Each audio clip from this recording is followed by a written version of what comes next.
तुझ्या पोरीला रात्रभरासाठी पाठव, 10,000 रुपये देईल. तुझ्या मुलीचं वय काय? तुझी मुलगी खूप सुंदर असेल. अरे ही घटना आहे अकोल्याची.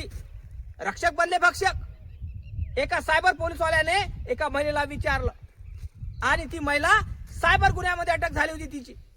पण विचार करा, हे असं बोलणं शोभलं का या पोलिसांना? माझं एकच म्हणणं आहे गृहमंत्रींना, तुमच्या महाराष्ट्रात काय चालू आहे?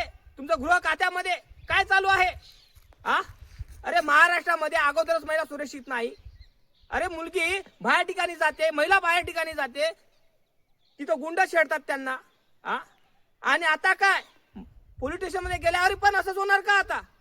अरे तुम्ही म्हणता माझी लाडकी बहीण महाराष्ट्रातली सुरक्षित आहे, पण माझं हे मत आहे 3 ते 4 वर्षाची मुलगी तर सुरक्षित नाही, तर 17 वर्षाची म्हातारी सुरक्षित नाही.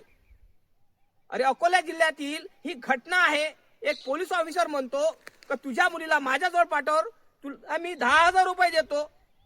वय काय आहे त्या मुलीचं? तुझी मुलगी तुझ्यासारखी सुंदर असेल. हे काय बोलण्याचं तथ्य झालं? काय वाटणार तुम्हाला? का अशोक खराचे व्हिडिओ पाहू पोलीसही पण त्यांच्या मनामध्ये पण इच्छा जागत आहे का वाचण्याची? काय वाटतं तुम्हाला?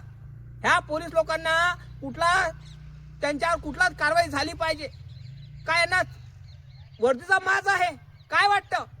त्यांना असं वाटतंय की कायदा आमच्यासाठी अलग आहे. अरे नाही, कायदा सगळ्यांसाठी समान आहे हे लक्षात ठेवा.